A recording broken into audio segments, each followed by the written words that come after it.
Hello दोस्तों, स्वागत है आज एक नए सेशन में। आज हम देखेंगे यूपी पुलिस हिंदी का प्रैक्टिस सेट नंबर 8। तो चलिए बिना देर किए करते हैं वीडियो स्टार्ट। प्रश्न 1 है, निम्नलिखित में से समूहवाचक संज्ञा नहीं है। ऑप्शन ए दिया है श्रृंखला, ऑप्शन बी दिया है संघ, ऑप्शन सी दिया है वर्ग, ऑप्शन डी दिया है व्यक्ति। तो दोस्तों इस प्रश्न का जो राइट आंसर होगा वो होगा ऑप्शन डी व्यक्ति। ये समूहवाचक संज्ञा नहीं है। अब देखेंगे अगला प्रश्न।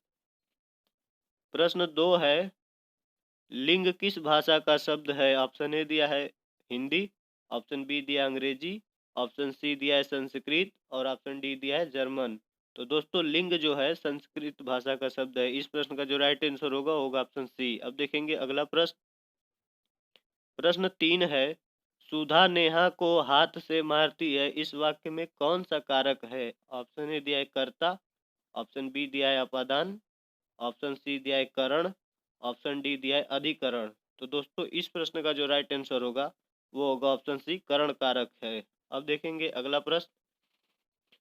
प्रश्न 4 है, जिन क्रियाओं के कार्य का फल कर्म पर पड़ता है उसे क्या कहते हैं। ऑप्शन ए दिया है अकर्मक क्रिया, ऑप्शन बी दिया है सकर्मक क्रिया, ऑप्शन डी दिया है सी दिया है करण कारक, ऑप्शन डी दिया है धातु। तो दोस्तों इस प्रश्न का जो राइट आंसर होगा वो होगा ऑप्शन बी सकर्मक क्रिया। अब देखेंगे अगला प्रश्न। प्रश्न 5 है, निम्न में से संख्यावाचक विशेषण है। ऑप्शन ए दिया है चौथा, बी दिया है 4 लीटर और सी दिया है 5 किलोमीटर, ऑप्शन डी दिया है कुछ। तो दोस्तों प्रश्न 5 का जो राइट आंसर होगा वो ऑप्शन ए होगा चौथा। ये संख्यावाचक विशेषण है। अब देखेंगे अगला प्रश्न। प्रश्न है, पवन का सही संधि विच्छेद क्या होगा। ऑप्शन ए दिया है पवधन अन और ऑप्शन बी दिया है पवधन न, ऑप्शन सी दिया है पवधन अवन और ऑप्शन डी दिया है पोधन अन। तो दोस्तों प्रश्न 6 का जो राइट आंसर होगा वो होगा ऑप्शन डी पोधन अन। अब देखेंगे अगला प्रश्न। प्रश्न 7 है, चतुर्भुज शब्द में कौन सा समास है। ऑप्शन ए दिया है द्विगु, ऑप्शन बी दिया है अव्ययी भाव, ऑप्शन सी दिया है तत्पुरुष और ऑप्शन डी दिया है बहुब्रीहि। तो दोस्तों इस प्रश्न का जो राइट आंसर होगा वो होगा ऑप्शन डी बहुब्रीहि समास है। चतुर्भुज, त्रिभुज, चौराहा, तिराहा इस शब्द में चतुर्भुज बहुब्रीहि समास में आता है। अब देखेंगे अगला प्रश्न। प्रश्न 8 है, विश्व में डैश की ही प्रधानता है। इसमें सही शब्द क्या फिल होगा ये भरना है। ऑप्शन ए दिया है वाणी, ऑप्शन बी दिया है कर्म, ऑप्शन सी दिया है धर्म और ऑप्शन डी दिया है ज्ञान। तो दोस्तों इस प्रश्न का जो राइट आंसर होगा वो होगा ऑप्शन बी कर्म। विश्व में कर्म की ही प्रधानता है। अब देखेंगे अगला प्रश्न। प्रश्न 9 है, सदा जीवन उच्च विचार सफलता की डैश है। इसमें क्या भरा जाएगा ये देखेंगे। अब पहला दिया है शर्त, दूसरा दिया है कुंजी और तीसरा दिया है सीढ़ी और चौथा दिया है दात्री। तो दोस्तों इस प्रश्न का जो राइट आंसर होगा वो होगा ऑप्शन बी कुंजी। सदा जीवन उच्च विचार सफलता की यहाँ पे कुंजी भरा जाएगा। अब देखेंगे अगला प्रश्न। प्रश्न 10 दिया है, नाक रगड़ना मुहावरे का सही अर्थ है। ऑप्शन ए दिया है नाक में चोट लगना, ऑप्शन बी दिया है बहुत खुशामद करना, ऑप्शन सी दिया है इज्जत देना, ऑप्शन डी दिया है उपरोक्त सभी। तो दोस्तों इस प्रश्न का जो राइट आंसर होगा वो होगा ऑप्शन बी बहुत खुशामद करना। नाक रगड़ना मुहावरे का अर्थ होगा। अब देखेंगे अगला प्रश्न। प्रश्न 11 दिया है, घोड़े बेचकर सोना मुहावरे का सही अर्थ क्या होगा। ऑप्शन ए दिया है आलस्य करना और ऑप्शन बी दिया है घोड़ा बेच देना, ऑप्शन सी दिया है परिश्रम करना और ऑप्शन डी दिया है निश्चिंत होना। तो दोस्तों घोड़ा बेच के सोने का अर्थ होता है निश्चिंत होना। ऑप्शन डी इस प्रश्न का राइट आंसर होगा। आप देखेंगे अगला प्रश्न। प्रश्न 12 है, आस्तीन का सांप का अर्थ होगा। ऑप्शन ए दिया है कपड़े, ऑप्शन बी दिया है कुटिल स्वभाव का व्यक्ति, ऑप्शन सी दिया है निकट रहने वाला और ऑप्शन डी दिया है जो मित्र होकर धोखा दे। तो दोस्तों आस्तीन का सांप का मतलब होता है जो मित्र रहकर धोखा दे। इस प्रश्न का राइट आंसर ऑप्शन डी होगा। अब देखेंगे अगला प्रश्न।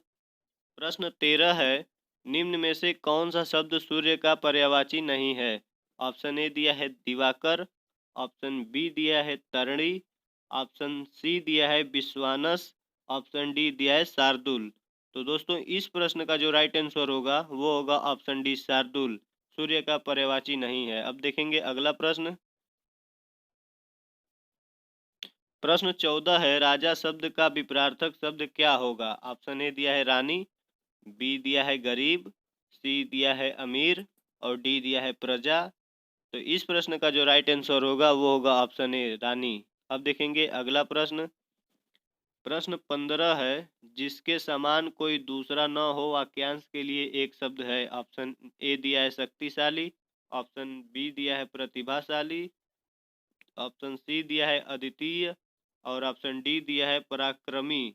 तो दोस्तों इस प्रश्न का जो राइट आंसर होगा वो होगा ऑप्शन सी, जिसके समान कोई दूसरा न हो उसको अद्वितीय कहते हैं। अब देखेंगे अगला प्रश्न।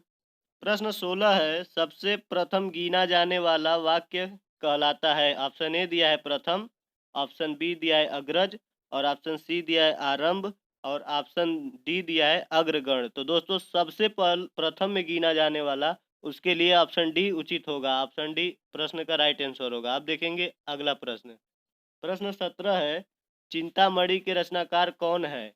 ऑप्शन ए दिया है महावीर प्रसाद द्विवेदी, ऑप्शन बी दिया है विवेक राय, ऑप्शन सी दिया है रामचंद्र शुक्ल और ऑप्शन डी दिया है हजारी प्रसाद द्विवेदी। तो दोस्तों प्रश्न 17 का जो राइट आंसर होगा वो होगा ऑप्शन सी, रामचंद्र शुक्ल चिंतामणि के रचनाकार हैं। अब देखेंगे अगला प्रश्न। प्रश्न 18 दिया है, कादम्बरी के रचनाकार कौन है? ऑप्शन ए दिया है हर्ष, ऑप्शन बी दिया है बाणभट्ट, ऑप्शन सी दिया है रसखान और ऑप्शन डी दिया है बिहारी। तो दोस्तों इस प्रश्न का जो राइट आंसर होगा वो होगा ऑप्शन बी बाणभट्ट। अब देखेंगे अगला प्रश्न।